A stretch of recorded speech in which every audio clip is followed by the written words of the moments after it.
ગરીબ રિક્ષાવાળાએ કરોડપતિ વિધવા મહિલાનો જીવ બચાવ્યો, પણ બદલામાં મહિલાએ જે આપ્યું, ઇન્સાનિયત હલી ગઈ.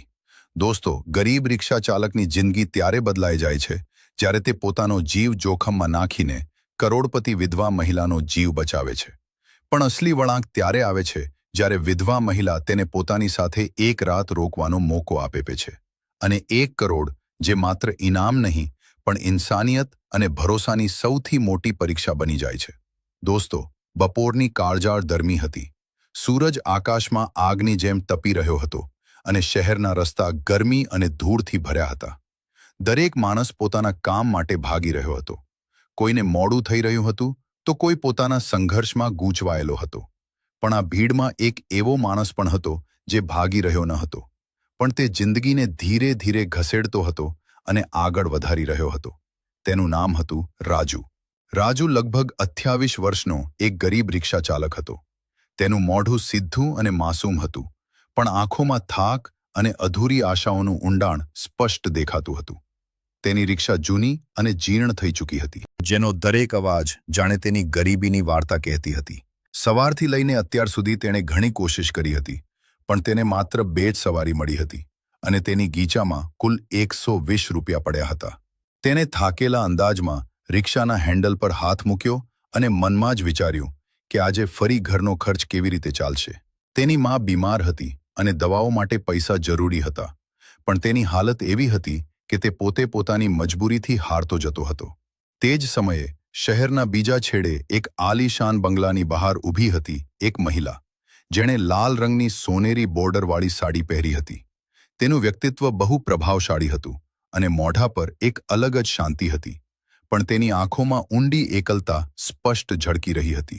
તે હતી સુપ્રિયા, એક કરોડપતિ વિધવા મહિલા જેણે પોતાના પતિના જવા પછી અકેલા જ પોતાના મોટા વેપારને સંભાળ્યો હતો. તેની પાસે ધન દોલતની કોઈ ઉણપ ન હતી, પણ જિંદગીમાં પોતાનાપણું અને સાચો સાથ ક્યાંક ખોવાઈ ચૂક્યો હતો. આજે તે એક જરૂરી મીટિંગ માટે પોતે જ કાર ચલાવીને નીકળી રહી હતી, કારણ કે તેનો ડ્રાઈવર રજા પર હતો. શહેરના રસ્તાઓ પર ટ્રાફિક ધીરે ધીરે વધતું જતું હતું. ગાડીઓ એકબીજાની પાછળ ધીરે ધીરે ચાલી રહી હતી અને ગરમીના કારણે લોકોના ચહેરા પર ચીડચીડાપણું સ્પષ્ટ દેખાઈ રહ્યું હતું. ત્યારે અચાનક એક તેજ રફતાર ટ્રકે સામે આવીને જોરથી બ્રેક લગાવી દીધી. પાછળ આવતી ગાડીઓમાં અફરાતફરી મચી ગઈ અને ટાયરોની ચીસતી અવાજો આખા માહોલમાં ગુંજી ઉઠી.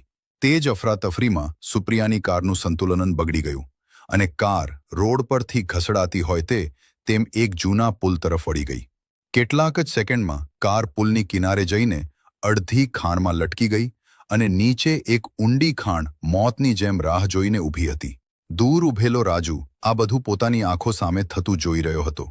તેનું દિલ જોરથી ધડકવા લાગ્યું અને તેના મોઢા પર ગભરાહટ સ્પષ્ટ દેખાવા લાગી. આસપાસ ઊભેલા લોકો બસ આ બધું જોઈ રહ્યા હતા. કોઈ પણ આગળ વધીને મદદ કરવાની હિંમત ન હતી. દરેકને પોતાના જીવની ચિંતા હતી અને કોઈ પણ જોખમ ઉઠાવવા માંગતું ન હતું.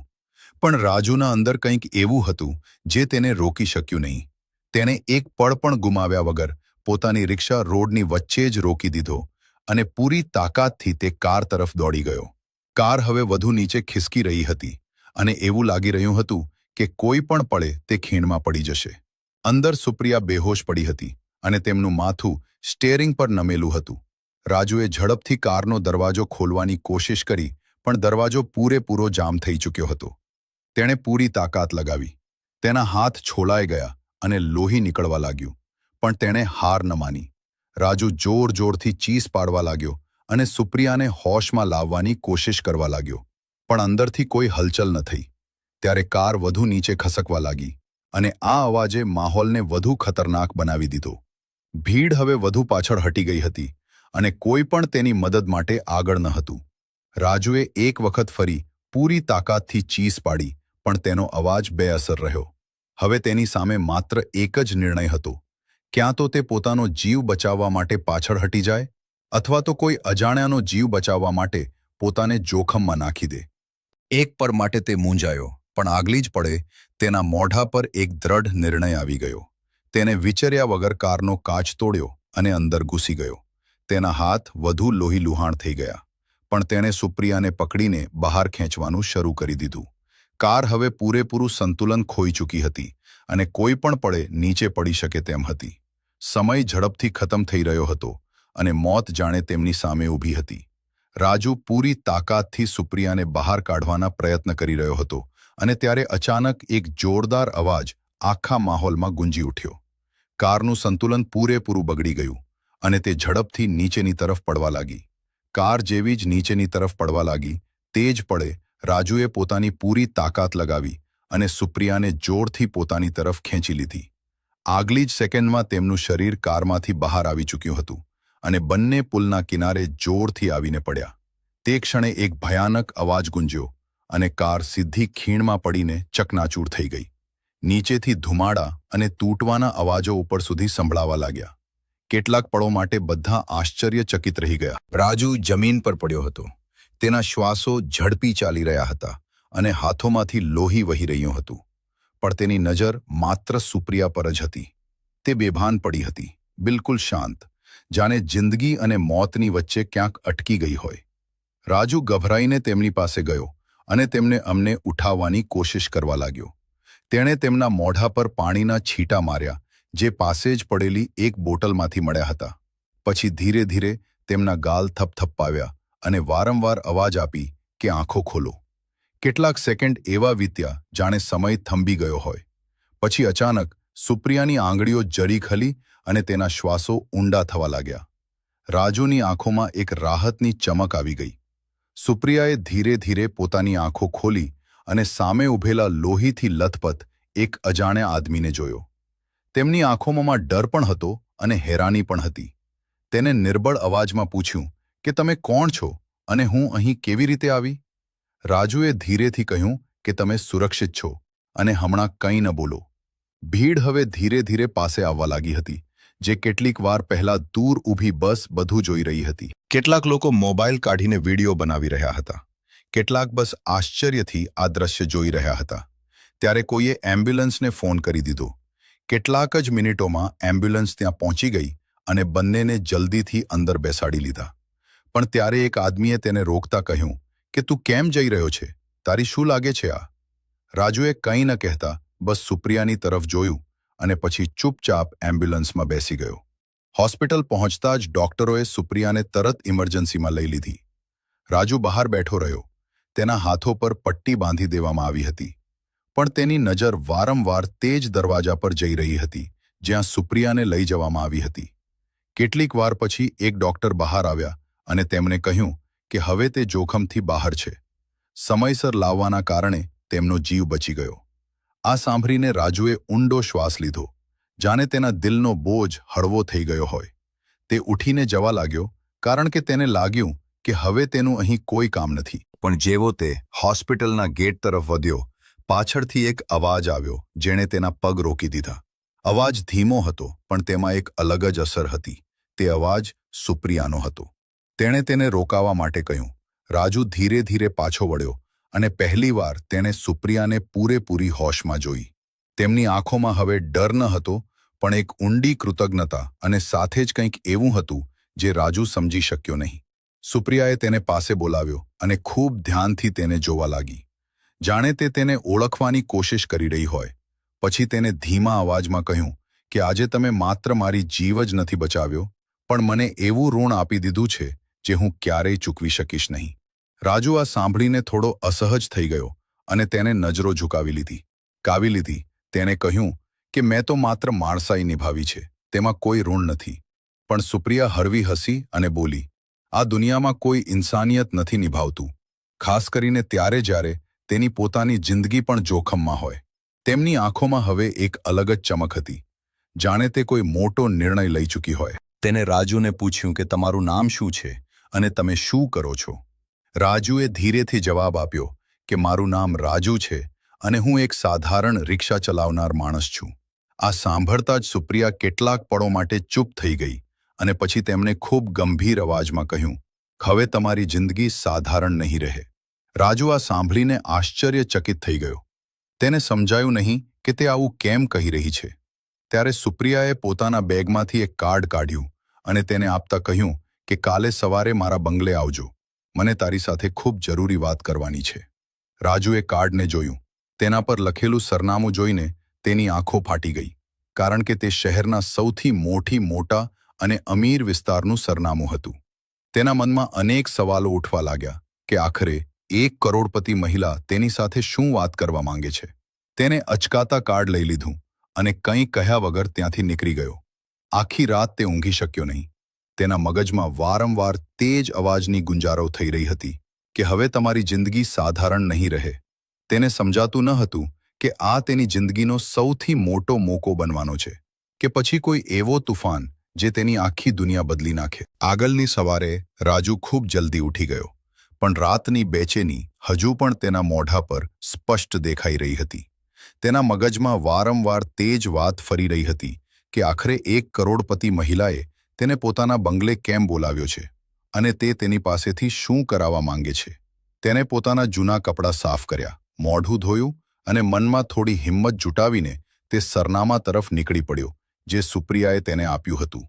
જેમ જેમ તે વિસ્તારની નજીક પહોંચી રહ્યો હતો, તેની ચાલ ધીમી થતી જતી હતી, કારણ કે તેણે પહેલાં ક્યારેય આટલી મોટી અને આલીશાન જગ્યા જોઈ ન હતી. ઊંચા બંગલા, મોટા ગેટ, સુરક્ષા ગાર્ડ અને દરેક તરફ અમીરીનો એવો નજારો હતો જે તેના માટે બિલકુલ નવો હતો.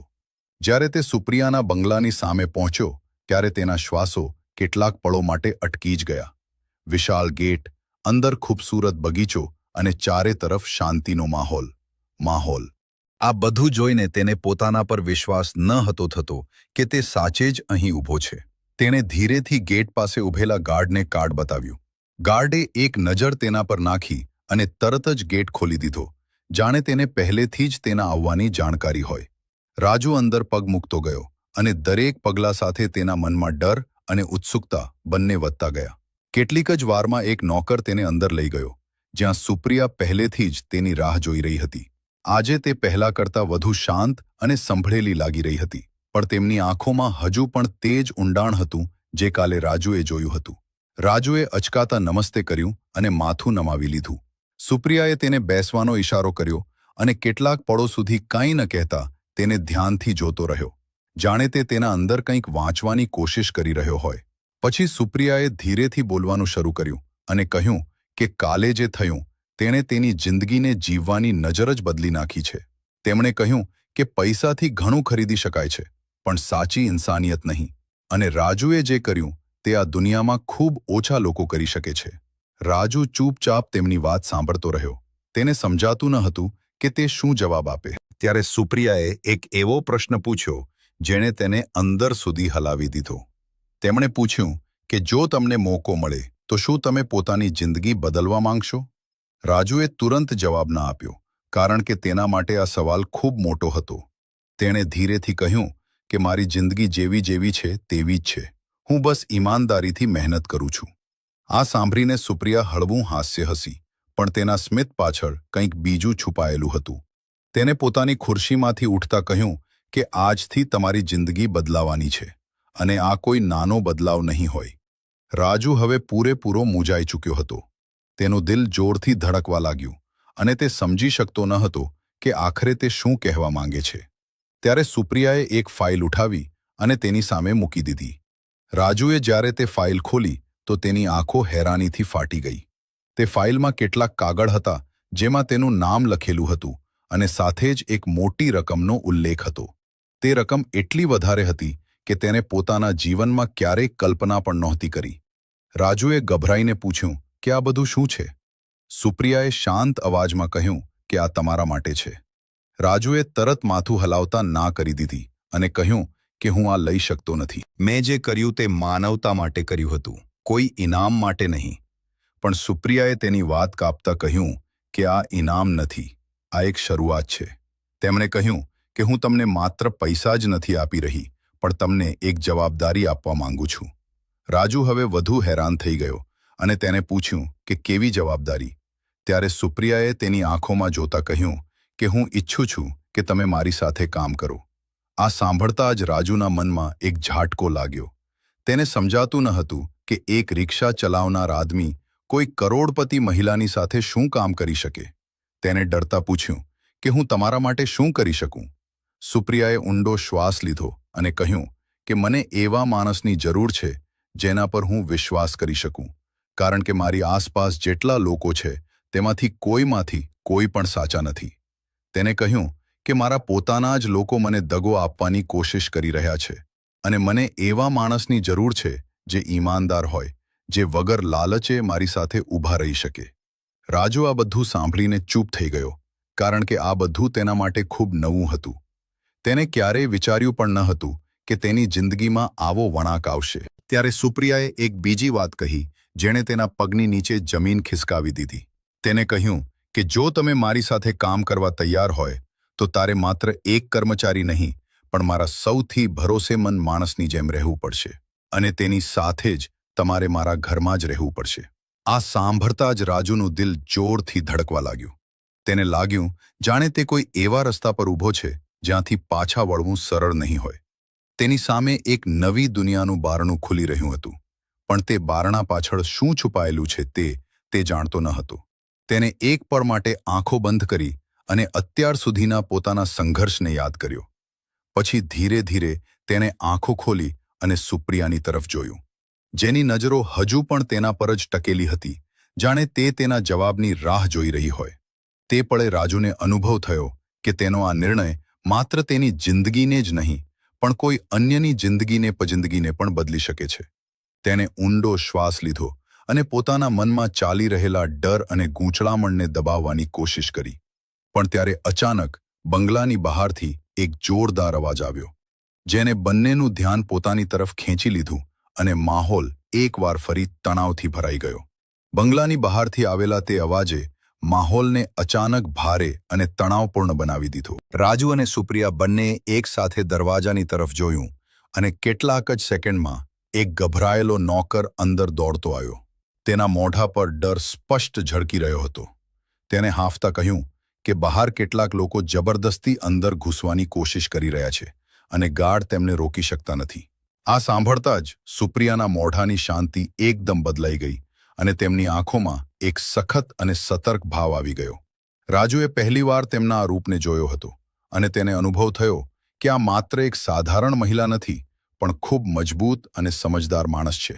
સુપ્રિયા તુરંત ઊભી થઈ અને ગભરાયા વગર બહારની તરફ વધવા લાગી, પણ રાજુએ તેમને રોકતા કહ્યું કે બહાર જવું ઠીક નથી, કારણ કે વાતાવરણ ખતરનાક થઈ શકે છે. સુપ્રિયાએ તેની તરફ જોયું અને શાંત અવાજમાં કહ્યું કે જો આજે હું ડરી ગઈ તો પછી ક્યારેય સત્યનો સામનો નહીં કરી શકું. રાજુ પણ હવે તેમની સાથે બહારની તરફ વધી ગયો. જેવા જ તેઓ બંને ગેટ પાસે પહોંચ્યા, તેમણે જોયું કે કેટલાક દબંગ પ્રકારના લોકો ગાર્ડ સાથે મગજમારી કરી રહ્યા હતા અને અંદર ઘૂસવાની કોશિશ કરી રહ્યા હતા. તેમાંથી એક આદમી આગળ વધ્યો અને જોરથી બોલ્યો કે હવે આ નાટક બંધ કરો અને અમને અમારો હક આપો. તેની અવાજમાં ધમકી સ્પષ્ટ સંભળાઈ રહી હતી. રાજુને આ બધું સમજાતું ન હતું, પણ તેને સ્પષ્ટ અનુભવ થઈ રહ્યો હતો કે મામલો ખૂબ ગંભીર છે. સુપ્રિયાએ ડર્યા વગર તે આદમીની આંખોમાં જોતા કહ્યું કે અહીં કોઈ તમારો હક નથી અને જે કંઈ પણ છે તે કાનૂન મુજબ નક્કી થશે.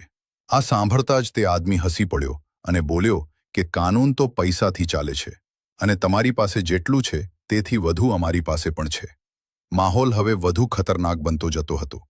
રાજુએ ધીરેથી આસપાસ જોયું અને સમજી ગયો કે જો વાત હાથાપાઈ સુધી પહોંચી તો હાલત બગડી શકે છે.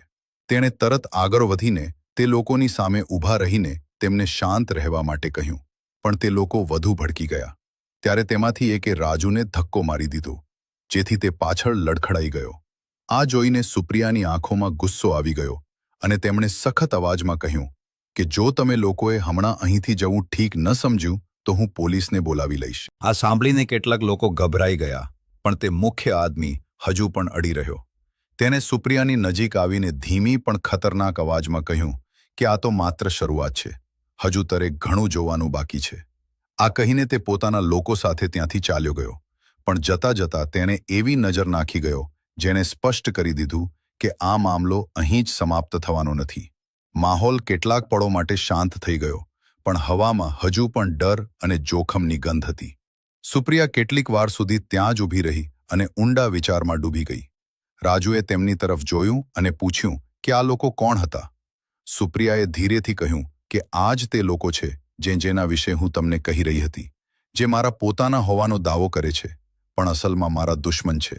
તેમણે જણાવ્યું કે તેમના પતિની મોત પછી ઘણા લોકો તેમની સંપત્તિ પર કબજો કરવા માંગે છે અને હવે આ લોકો ખુલ્લેઆમ ધમકી આપવા લાગ્યા છે.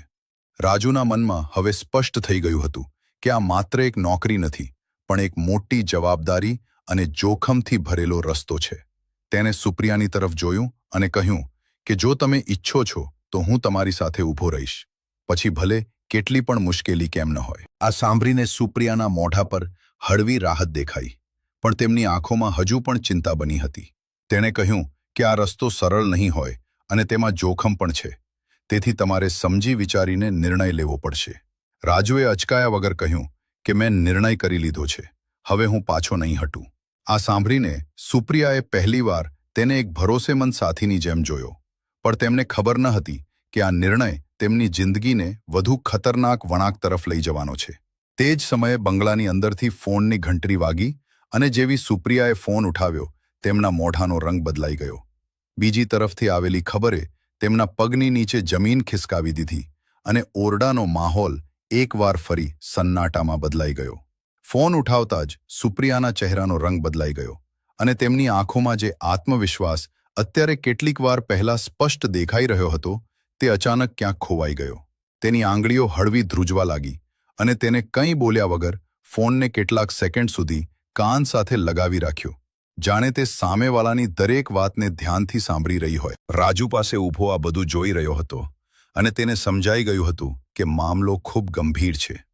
કેટલાક જ પળો પછી સુપ્રિયાએ ધીરેથી ફોન નીચે મૂક્યો અને ઊંડો શ્વાસ લીધો, પણ તેની આંખોમાં હવે એવો ડર હતો જે પહેલાં ક્યારેય દેખાયો ન હતો. રાજુએ તરત જ પૂછ્યું કે શું થયું, પણ સુપ્રિયા કેટલાક સેકન્ડ સુધી ચૂપ રહી, જાણે તે શબ્દો શોધી રહી હોય. પછી તેમણે ધીમા અવાજમાં કહ્યું કે જે વસ્તુનો મને ડર હતો તે જ થઈ ગયું છે. રાજુનું દિલ જોરથી ધડકવા લાગ્યું અને તેણે ગભરાઈને પૂછ્યું કે આખરે વાત શું છે. સુપ્રિયાએ તેની તરફ જોયું અને કહ્યું કે મારા બિઝનેસના સૌથી મહત્વના દસ્તાવેજો અને કેટલીક જરૂરી ફાઇલો ગાયબ થઈ ગઈ છે, અને આ કોઈ સાધારણ ચોરી નથી, પણ એક સમજી વિચારીને રચેલું ષડયંત્ર છે. આ સાંભળતા જ રાજુને સમજાઈ ગયું કે આ તે જ લોકો કરી શકે છે જેઓ અત્યારે કેટલીક વાર પહેલા ધમકી આપીને ગયા હતા. સુપ્રિયાએ આગળ કહ્યું કે જો તે ફાઇલો ખોટા હાથમાં ચાલી ગઈ તો માત્ર મારો આખો કારોબાર જ જોખમમાં નહીં પડે, પણ મારે કાનૂની મુસીબતોનો પણ સામનો કરવો પડી શકે છે. તેમના શબ્દોમાં એક અલગ જ બેચેની હતી, જે સ્પષ્ટ કહી રહી હતી કે વિષય માત્ર પૈસાનો નથી, પણ તેની આખી ઓળખ અને ઇજ્જતનો પણ છે. રાજુએ વગર વિલંબે કહ્યું કે આપણે તે લોકોને શોધી શકીએ છીએ અને સત્ય સુધી પહોંચી શકીએ છીએ. પણ સુપ્રિયાએ માથું હલાવતા કહ્યું કે આ એટલું સરળ નથી, કારણ કે જે લોકો આની પાછળ છે તેઓ ખૂબ ચાલાક અને તાકતવર છે. તેને જણાવ્યું કે તેમના પોતાના જ સગા સંબંધીઓમાંથી કેટલાક લોકો લાંબા સમયથી તેમની સંપત્તિ પર નજર રાખી રહ્યા છે અને હવે તેમણે આ ખેલ ખુલ્લા રમવાનું શરૂ કરી દીધું છે. રાજુના અંદર ગુસ્સો ઉભરી આવ્યો, પણ તેણે પોતાને સંભાળ્યો અને શાંત રહેવાની કોશિશ કરી. તેણે કહ્યું કે જો તમે મારા પર વિશ્વાસ કરો છો તો હું દરેક હાલતમાં તમારી સાથે રહીશ અને આ સાજિશનો પર્દાફાશ કરીને જ રહીશ. સુપ્રિયાએ તેની આંખોમાં જોયું અને પહેલીવાર તેને એવું લાગ્યું કે કદાચ તેમને સાચે જ કોઈ એવો માણસ મળી ગયો છે જેના પર તે આંખો બંધ કરીને વિશ્વાસ કરી શકે. પણ તે જ પળે તેમના મનમાં એક બીજા ડરે જન્મ લીધો. ડર એ વાતનો કે ક્યાંક આ વિશ્વાસ તેમને વધુ મોટા જોખમમાં ના મૂકી દે. તેણે રાજુને કહ્યું કે હવે આપણે ખૂબ સાવધાનીથી પગલાં લેવા પડશે, કારણ કે હવે દરેક તરફ જોખમ છે અને આપણને એ પણ ખબર નથી કે આપણી વચ્ચે કોણ આપણું છે અને કોણ દુશ્મન. આ સાંભળીને રાજુએ આખા ઘરને ધ્યાનથી જોવાનું શરૂ કર્યું અને તેના મનમાં શંકા પેદા થવા લાગી કે ક્યાંક આ ઘરની અંદર જ કોઈ એવો માણસ તો નથી જે બહારવાળાઓને ખબર પહોંચાડી રહ્યો હોય. ત્યારે અચાનક એક નોકર ગભરાયેલો અંદર આવ્યો અને બોલ્યો કે બહાર પોલીસ આવી છે. આ સાંભળીને બંને ચોંકી ગયા. સુપ્રિયાએ તુરંત પોતાને સંભાળી અને બહાર ગઈ, જ્યાં પોલીસના કેટલાક અધિકારીઓ ઊભા હતા. તેમણે જણાવ્યું કે તેમને સૂચના મળી છે કે અહીં કોઈ ઝઘડો થયો છે અને કેટલાક સંદિગ્ધ લોકો જોવા મળ્યા છે. સુપ્રિયાએ સામાન્ય બનવાની કોશિશ કરતા બધું ઠીક છે એમ કહ્યું, પણ રાજુને સ્પષ્ટ અનુભવ થઈ રહ્યો હતો કે પોલીસનું અચાનક આવવું પણ કોઈ મોટી ચાલનો ભાગ હોઈ શકે છે. પોલીસ કેટલીક વાર સુધી તપાસ કરતી રહી અને પછી ત્યાંથી ચાલી ગઈ, પણ જતા જતા તેમણે એ જરૂર કહ્યું કે જો કોઈ પણ સંદિગ્ધ પ્રવૃત્તિ થાય તો તરત સૂચના આપજો. તેમના જવા પછી માહોલ વધુ ભારે થઈ ગયો.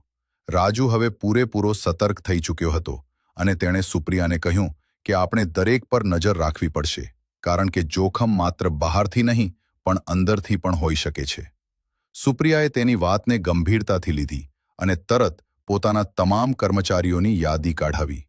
તેમણે એક એક કરીને તમામ વિશે વિચારવાનું શરૂ કર્યું કે કોણ એવો હોઈ શકે છે જે તેમની વિરુદ્ધ કામ કરી રહ્યો હોય. ત્યારે રાજુની નજર એક નામ પર જઈને અટકી ગઈ અને તેના મનમાં એક શંકા પેદા થઈ.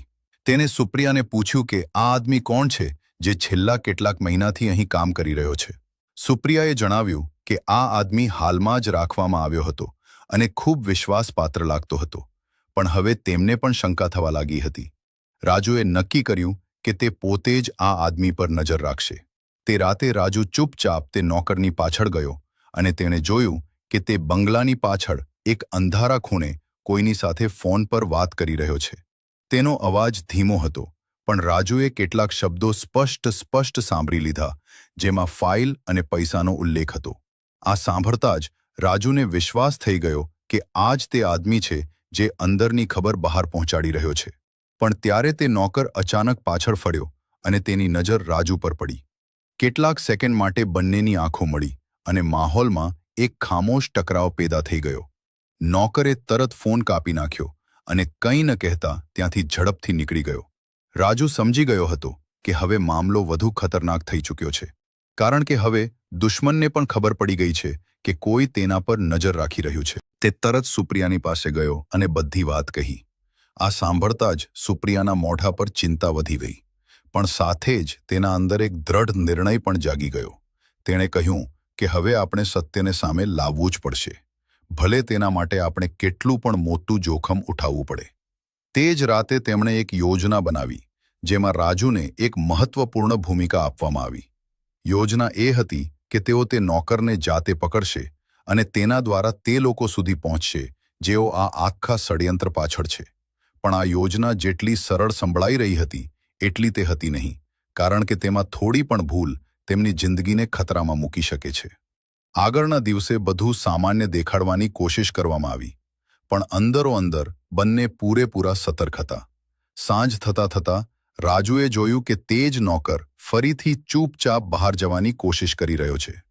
રાજુએ સમય ગુમાવ્યા વગર તેનો પીછો કર્યો અને આ વખતે તે તેને શહેરના એક સુનસાન વિસ્તાર સુધી લઈ ગયો, જ્યાં કેટલાક લોકો પહેલેથી જ તેની રાહ જોઈ રહ્યા હતા. રાજુએ દૂર ઊભા રહીને આ બધું જોયું અને સમજી ગયો કે આ જ તે લોકો છે જે આ આખા ષડયંત્રની પાછળ છે. પણ ત્યારે અચાનક કોઈએ પાછળથી તેના ખભા પર હાથ મૂક્યો અને જેવો તેણે ફરીને જોયું, તેના હોશ ઉડી ગયા, કારણ કે તેની સામે ઊભેલો માણસ કોઈ બીજો નહીં પણ તે જ આદમી હતો જે પોતાને સુપ્રિયાનો સૌથી વિશ્વાસપાત્ર સંબંધી કહેતો હતો. તે આદમીએ હળવી મુસ્કાન સાથે કહ્યું કે તમે ઘણું બધું જોઈ લીધું છે અને હવે તમારે તેનું અપરિણામ પણ ભોગવવું પડશે. આ સાંભળતા જ રાજુના દિલની ધડકન ઝડપી થઈ ગઈ અને તેને અનુભવ થયો કે તે હવે એવા જાળમાં ફસાઈ ચૂક્યો છે જ્યાંથી નીકળવું સરળ નહીં હોય. રાજુની સામે ઊભેલો તે આદમી હળવી મુસ્કાન સાથે તેને જોઈ રહ્યો હતો અને તે મુસ્કાનમાં એવો ઘમંડ અને સાજિશ છુપાયેલી હતી જેણે રાજુના અંદર સુધી ડર અને ગુસ્સાનો તુફાન ઊભો કરી દીધો. રાજુએ પોતાને સંભાળવાની કોશિશ કરી, પણ તે સમજી ચૂક્યો હતો કે હવે તે એવા ખેલમાં ફસાઈ ચૂક્યો છે જ્યાં દરેક કદમ જીવલેણ હોઈ શકે છે. તે આદમીએ ધીરે ધીરે આગળ વધતા કહ્યું કે તમે જેટલું જોવાનું હતું તે જોઈ લીધું. હવે આ વાર્તા અહીં જ સમાપ્ત થવી જોઈએ. તેના ઇશારા પર ત્યાં ઊભેલા બાકી લોકો પણ રાજુની ચારે તરફ ઘેરાવા લાગ્યા. રાજુએ એક પળ માટે ચારે તરફ નજર દોડાવી અને તેને સ્પષ્ટ સમજાઈ ગયું કે સીધા ટકરાવમાં તે આ બધાનો મુકાબલો ન કરી શકે. પણ તેના અંદરની હિંમત હજુ પણ જીવંત હતી. તેણે અચાનક ઊંચા અવાજમાં કહ્યું કે જો મને કંઈ થશે તો પોલીસ સુધી બધું પહોંચી જશે, કારણ કે મેં પહેલેથી જ બધી માહિતી સુરક્ષિત કરી લીધી છે. આ સાંભળતા જ તે લોકોના મોઢા પર એક પળ માટે ગભરાહટ આવી ગઈ અને તે જ પળ રાજુ માટે મોકો બની ગઈ. તેણે ઝડપથી એક આદમીને ધક્કો માર્યો અને ત્યાંથી ભાગવાની કોશિશ કરી. પાછળથી અવાજો આવ્યા, પગલાંની આહટ વધુ તેજ થઈ ગઈ પણ રાજુ પૂરી તાકાતથી દોડતો રહ્યો. અંધારી ગલીઓમાં ભાગતા તેનું દિલ જોર-જોરથી ધડકી રહ્યું હતું અને શ્વાસો બેકાબૂ થઈ રહ્યા હતા.